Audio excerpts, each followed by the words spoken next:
बड़े जोर से अपने पत्नी धुंधकारी धुंधली को भी पंडित जी ने आवाज दिया। धुंधली ने कहा कि क्यों पंडित जी आप कैसे आ गए? अभी तो कहे कि मैं घर को त्याग कर मरने जा रहा हूं। सूत महाराज जी कहते देखिए पंडित जी कितने विनम्रतापूर्ण अपने पत्नी को समझाते हैं। अरे थोड़ा सा देवी मेरी बात को सुनो तो। ये देखिए मैं फल लेके आया हूं। अरे पंडित जी ये तो फल दिन भर आप लाते हैं, यजमान के यहाँ जाते हैं तो आप फल लेके पर्याप्त आते हैं, पर यहाँ फल की विशेषता बता रहे हैं कि फल में विशेषता क्या है। आत्मदेव ब्राह्मण कहते देखिए जो मैं फल लेकर के आता हूँ वह फल कौन देता है? यजमान देता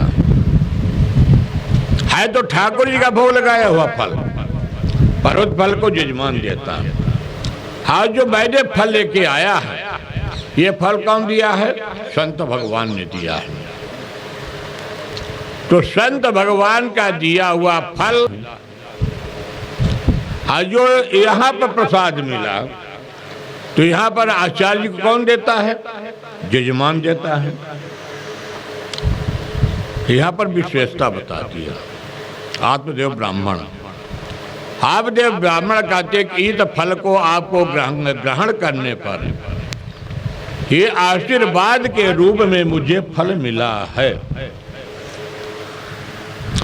और जब आशीर्वाद के रूप में मुझे फल मिला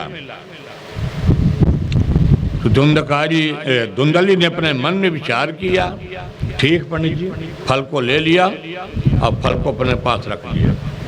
पंडित जी अपने काम में लग गए। कहे पंडित जी फल रख दीजिए, मैं जब शाम को स्नान करूंगी। धुंधली अपने मन में नाना प्रकार के विचार करती है।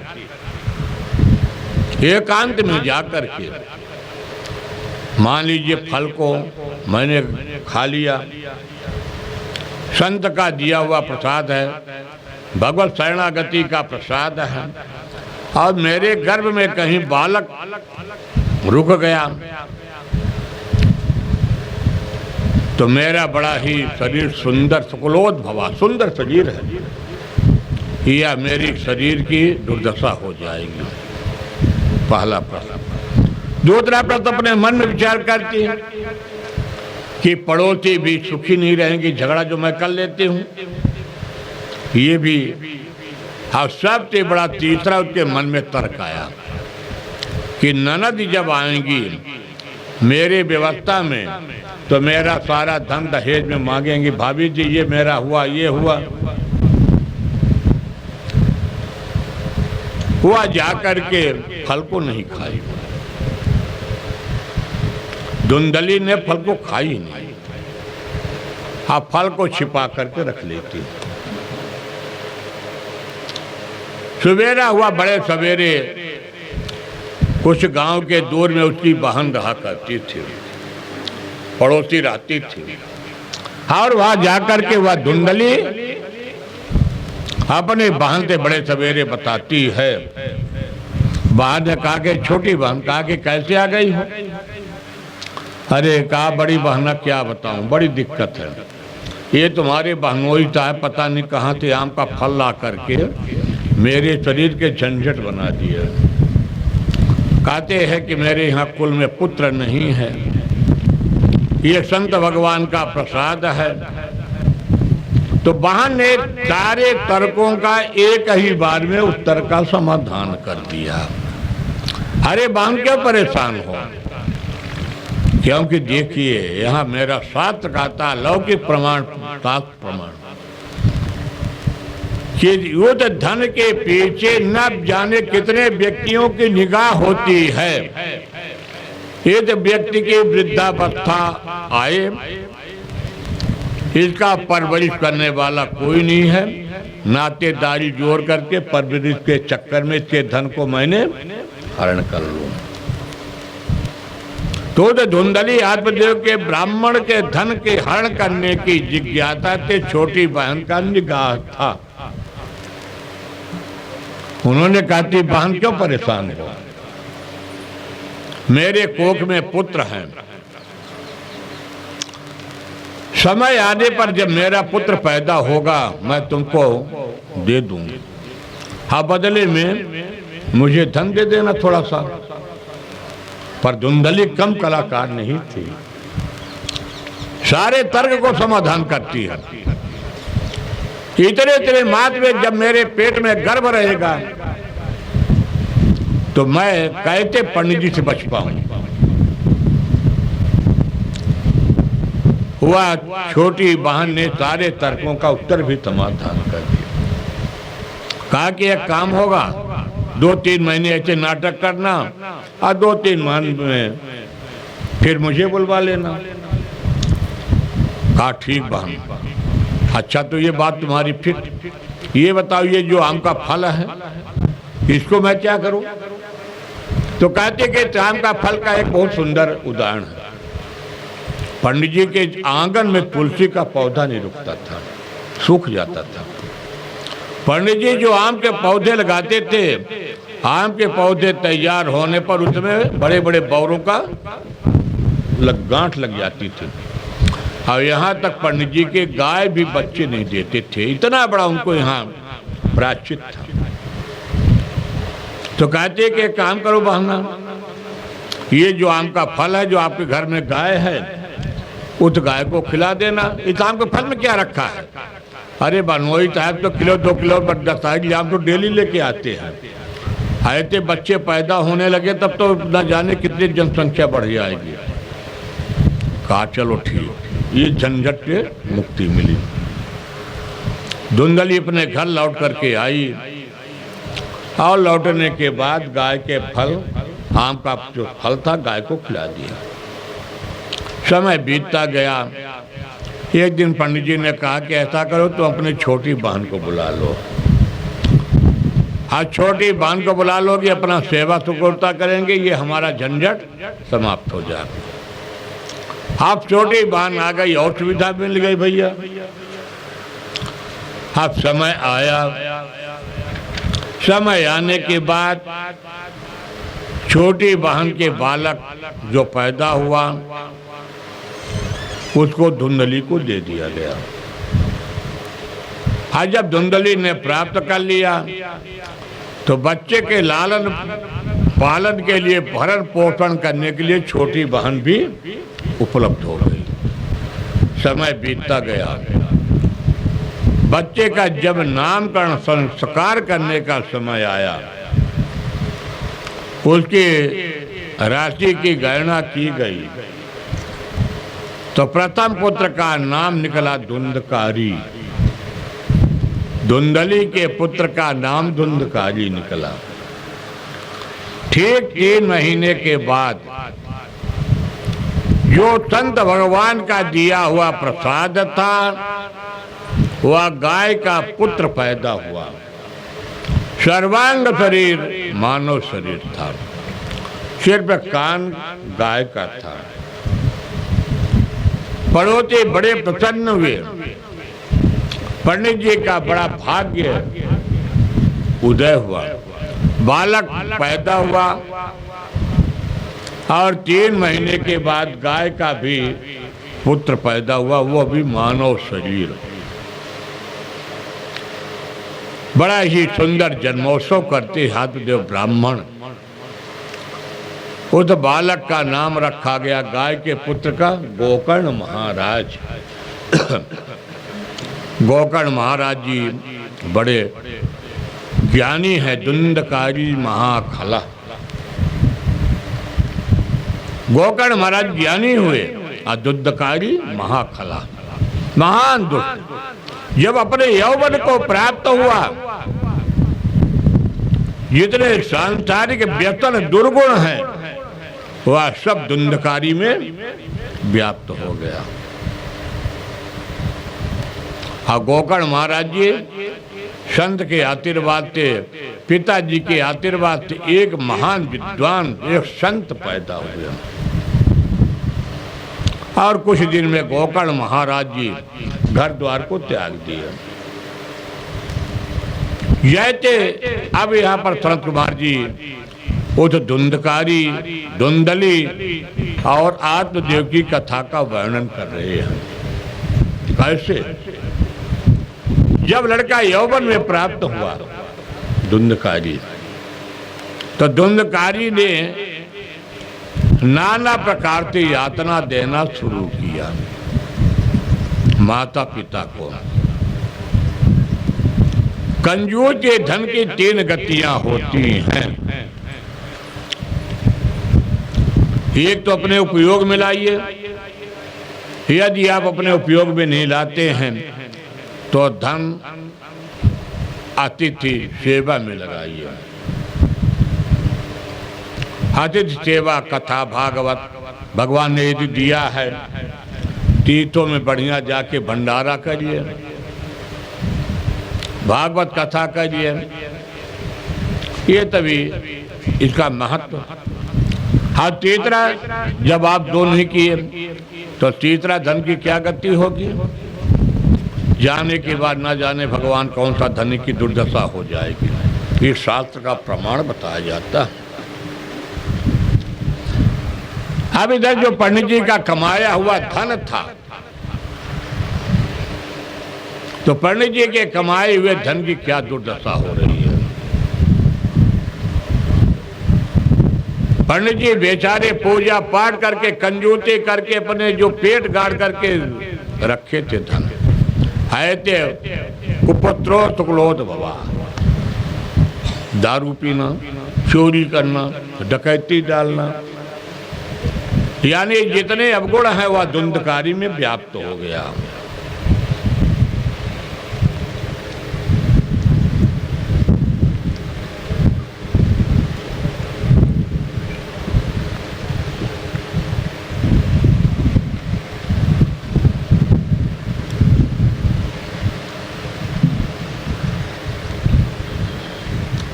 अब इधर पंडित जी परेशान, मन में नाना विचार किए कि भगवान बिना पुत्र ही अच्छा है, पुत्र से अच्छा कुपुत्रोद्भवा, क्योंकि यातना को साथे साथे अब तकलीफ है, पर विलाप कैसे करें। उधर गोकर्ण महाराज जी एक दिन आगमन हुआ, अपने पिताजी को बढ़िया उपदेश दिए। पिताजी, यह संसार क्या सार है, यहाँ आप क्यों पड़े हो। पिताजी को इस संसार की शिक्षा दे करके गोकर्ण महाराज जी ने पिताजी को संन्यास आश्रम दिलवा दिया। पिताजी संन्यास आश्रम की दीक्षा लेकर के और जा करके सुंदर दशम स्कंद भागवत के पाठ करते करते अपने शरीर को त्याग करके मुक्ति पा गए। अब यहाँ बचे 2, धुंधकारी और धुंधली। आप धुंधली ने अपने मन में नाना प्रकार के कष्टों को झेल रही है, पर यह कहते कहते कि मेरा पुत्र नहीं है, समाज में बड़ी वेदना होगी कि किसका पुत्र लाई हो। अब धुंधली की वो दुर्दशा हुई उस बेटे के द्वारा कि एक दिन धुंधली ने भी अपने शरीर को कुएं में कूद करके प्राण को त्याग दिया। अब बेटा स्वतंत्र हो गया। जब बेटा स्वतंत्र हुआ तो अपने घर में जाकर के पराई स्त्रियों को संगत करके अपने घर में रख लिया। वह पराई से अपने मन में एक दिन विचार करती है। हमारे शास्त्रों में तो पराई स्त्रियों को भी बड़े विद्वानों ने बहुत अच्छा वर्णन किया। काम, क्रोध, मद, लोभ, मोह, मात्सर्य। धुंधकारी क्या है? इस शरीर में व्याप्त हुए अवगुण, क्रोध, लोभ, मोह, मात्सर्य, यही तो धुंधकारी है। धुंधली है मन। मन क्या देखती है? नाना प्रकार के सांसारिक व्यसन को। यदि मन में पवित्रता आ जाए तिवारी जी, तो संसार आत्मदेव बन जाए। यहाँ बड़ा सुंदर वर्णन करते हैं। सुखदेव जी कहते हैं, राजन परीक्षित, यहाँ पर उन वेश्याओं ने आत्मदेव ब्राह्मण की नाना प्रकार की यातनाएं कर करके, रत्ती के फंदे डाल करके, मुंह में बड़े बड़े अंगारों को डाल करके, या जीव छटपटा के प्राण निकलता है, या जीव साधारण नहीं निकलता है, और अंत में वह मर जाता है।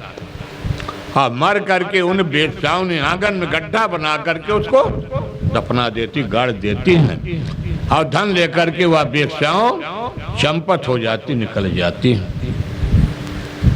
सूत महाराज जी कहते हैं, देखिए अब समय आया, और समय आने पर वह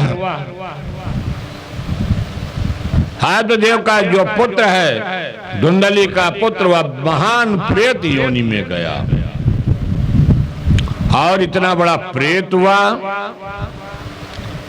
कि उस मोहल्ले से निकलना मुश्किल हो गया, आना जाना बंद हो गया। और जब इधर धुंधकारी महाराज जी की मृत्यु की पता, पिताजी की मृत्यु की पता, माताजी की मृत्यु की पता गोकर्ण महाराज जी को चला, तो गोकर्ण महाराज जी तीर्थों में जाकर के अपने भाई के निमित्त जलदान, पिंडदान ये सभी करते थे। पर यह सूत महाराज जी कहते हैं कि जब जीवन का एक भी पुण्य नहीं है तो आप पिंडदान भी काम नहीं आता। एक दिन संत भगवान गोकर्ण जी अपने आंगन में आए, घर में आए, खंडहर में आए, रात्रि के समय आए, कोई देखा भी नहीं, और आने के बाद आंगन में जैसे लेट गए तो वह धुंधकारी अपने मुक्ति के लिए अपने भाई को विभिन्न स्वरूपों को दिखाया। वायंते के रूप में अपने मुख से अग्नि की ज्वालाओं को, पर संत भगवान डरने वाले तो थे नहीं। गोकर्ण महाराज जी अपने जल कमंडल से लिया, मंत्र से पवित्र किया और प्रेत के ऊपर डाल दिया। प्रेत अस्थायी हो गया। प्रेत ने क्या बोला? अहम भ्राता त्वदीयोऽस्मि धुंधकारीति नामता स्वकीयेनैव दोषेण ब्रह्मत्वं नातितं मया। यहाँ पर धुंधकारी जो प्रेत योनि में है वो क्या कह रहा कि भैया बड़े तो मैं हूं पर ज्ञानी में आप बड़े हैं। अब देखिए दोनों भाई होते होते दोष बता रहा कि आज आप एक संत बन जाते, बड़े संत बन जाते, और मैं अपने दोषों को, अवगुणों के कारण मैं प्रेतक के योन में पड़ा हूं। तो गोकर्ण महाराज जी कहते कि मैंने तुमको पिंडदान किया, तीर्थों में गया, तो कहते भैया जब मानव शरीर में कोई भी पुण्य था ही नहीं, पाप से भरा हुआ शरीर, ये तो पिंडदान से मेरी मुक्ति नहीं मिलने वाली है। मैंने जीवन में कितनी यातनाओं को दिया। तो कहते कहीं भैया यदि मुझे आपने मुक्ति नहीं दिलाया तो मुझे कौन मुक्ति दिलाएगा? कहते जाओ तुम अपने स्थान को ग्रहण करो, और तुम मेरे बड़े भाई हो, मैं वचन देता हूं कि मैं तुमको अवश्य मुक्ति दिलवाऊंगा।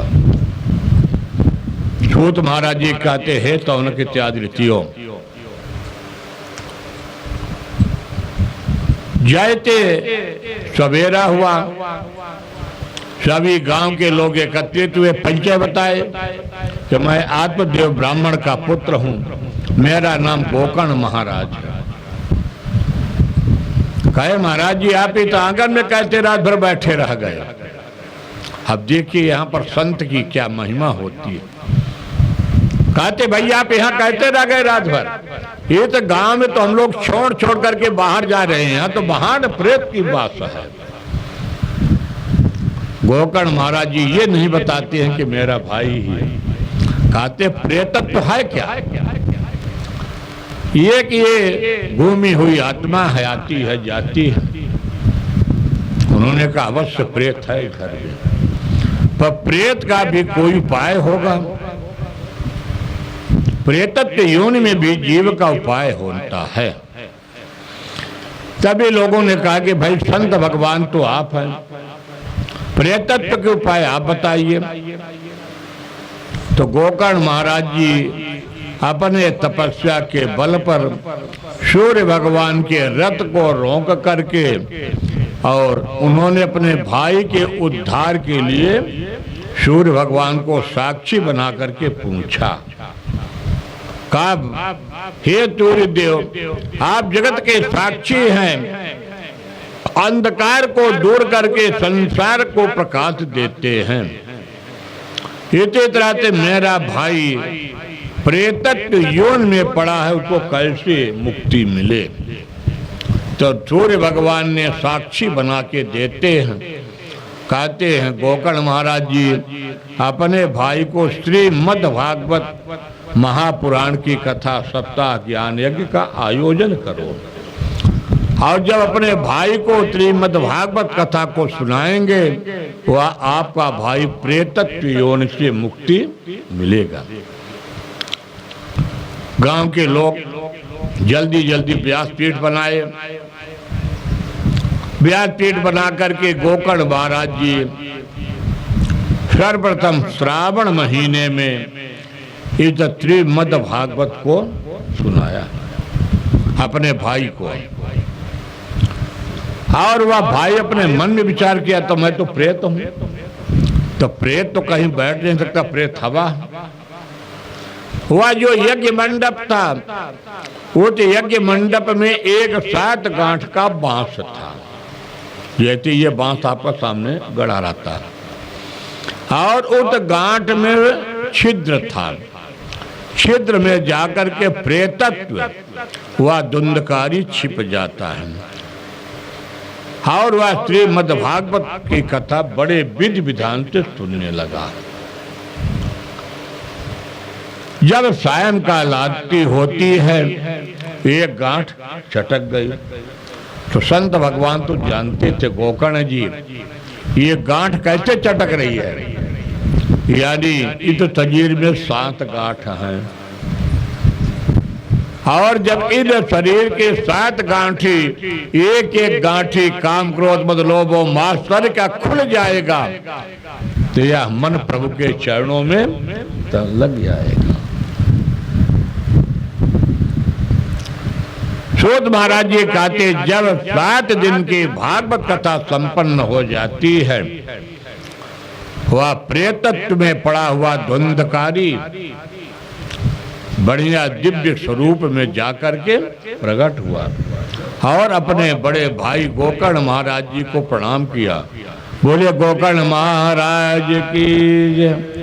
और प्रणाम करके गोकर्ण महाराज जी को कहा भैया आप जैसे भाई मिले धन्य धन्य जो मेरे जीवन को पवित्र किया। पर कहते मेरी मैया तो अभी धुंधली ने भी उसी योनि में पड़ी है। गोकर्ण महाराज कहते मैया भी की मुक्ति हो जाती है। सूत महाराज जी कहते हैं आयते यह जो श्रीमद् भागवत मेरा सप्ताह ज्ञान यज्ञ है इसका इतना बड़ा प्रभाव है कि जाकर के जो भी प्रेतत्व योनि में भी पड़ा व्यक्ति को यदि श्रीमद् भागवत का कथा आप सुना देंगे वह आज भी प्रेतत्व योनि से मुक्ति मिल जाती है। अब आइए थोड़ा सा विधान कि भागवत का विधान में क्या है। श्रोता और वक्ता दोनों के लिए है, एक के लिए नहीं कि श्रोता के लिए है वक्ता के लिए नहीं, दोनों के लिए। प्रतिदिन का नियम श्रोता वक्ता यदि फलाहार की व्यवस्था, फलाहार भोजन की व्यवस्था, भोजन। आप पूर्व में इसकी वर्णन किया जाए तो सवा शेर घी का वर्णन। आवाज सवा शेर की आती, बाजी जी आज भी एक छटांग घी तो खा नहीं सकता है? पर यहाँ पर भोजनम परम मन्यम कथम श्रवण तारक। हमारे भागवत भगवान ने सूत महाराज जी वर्णन किया कि शरीर को यदि किसी प्रकार के कथा श्रवण करने में तकलीफ ना हो, उसके अनुसार से आप चाहे थोड़ा सा भोजन ले लीजिए और चाहे फलाहार ले लीजिए, क्योंकि भोजन में यदि पर्याप्त भोजन हो जाएगा तो फिर बैठने में तकलीफ होगी। मतलब अपने सुविधा के अनुसार जैसे भी व्यवस्था बने कर लीजिए। और अंत में शरद कुमार जी जब इस भागवत को भक्ति महारानी के प्रचार प्रसार करने के लिए ज्ञान वैराग्य की वृद्धावस्था दूर हो जाती है, भक्ति महारानी प्रकट हो जाती हैं, तो भक्ति महारानी प्रकट होते हुए प्रहलाद जी बढ़िया अपना ताल लेते हैं, मृदंग इंद्र लेते हैं, देवर्षि नारद जी वाणी लेते हैं, वीणा लेते हैं। प्रहलाद धारी करले गतितया चौद्यवकात्यारी वीणाधारी तुरतिम तुरकुशलतया राग करता जनो बोध इंद्रोबादी मृदंगम जय जय तो करा कार्तने कुमारा यत्याग्रे भाव भक्ता सरस्वत्या व्यात पुत्रो बभूवया। इतना भगवान का संकीर्तन हुआ और संकीर्तन से ही भक्ति महारानी प्रसन्न होती है। ज्ञान वैराग्य सब वृद्धावस्था दूर हो गया और भगवान प्रत्यक्ष आकर के इस तरह से सूत महाराज जी कहते हैं यह हमारा भागवत क्या है, अमृत है। इसका एक बार भी जो भी पान कर लेता है, श्रवण कर लेता है, सुन लेता है, उसका जीवन धन्य धन्य हो जाता है। बोलो वृंदावन बिहारी लाल की जय। अभी आप लोगों को महात्म्य अब आते हैं, भागवत में प्रवेश करते हैं।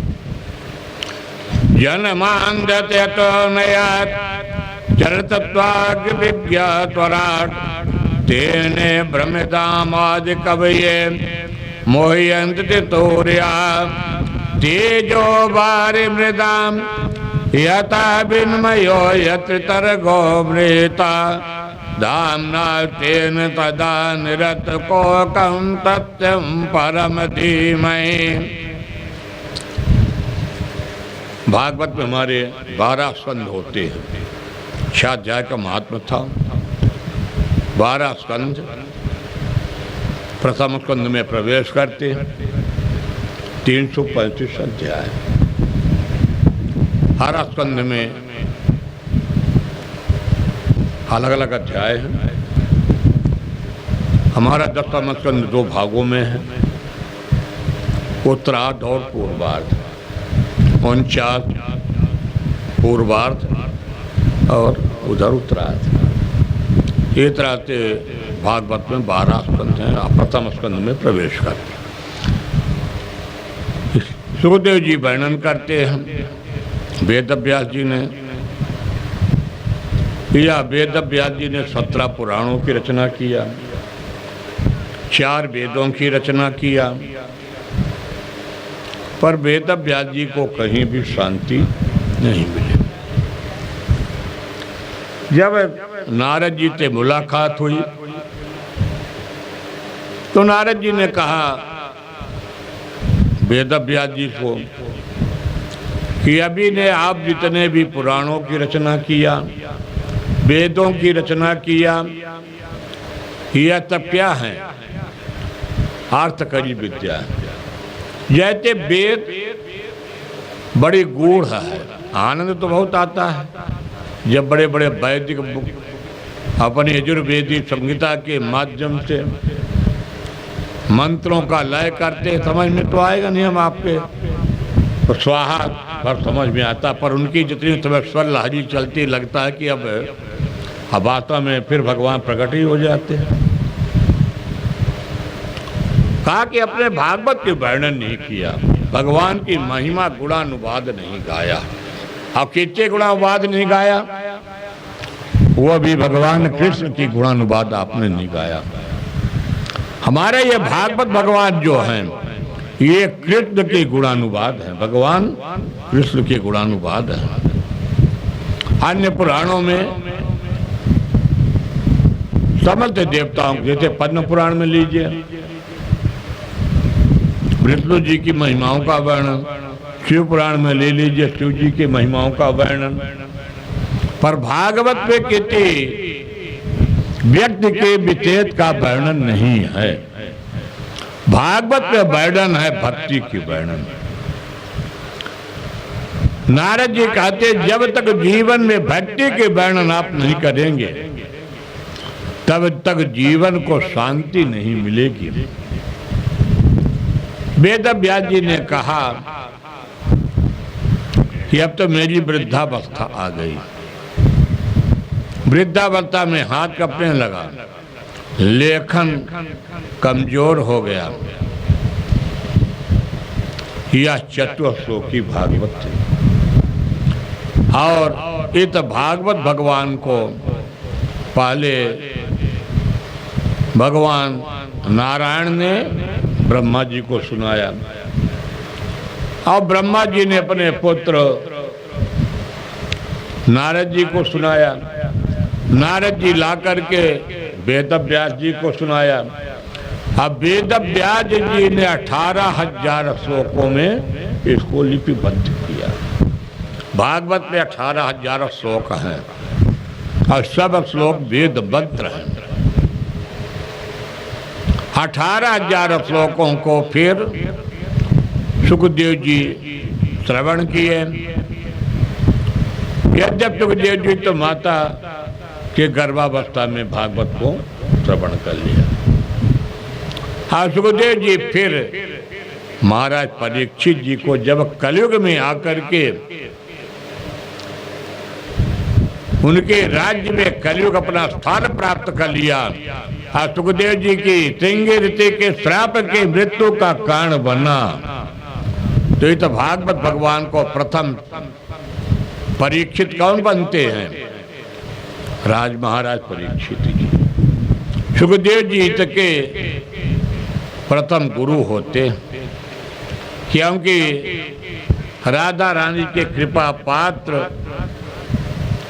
सुखदेव महामुनि गोदोहन काल तक एक जगह रुकते थे।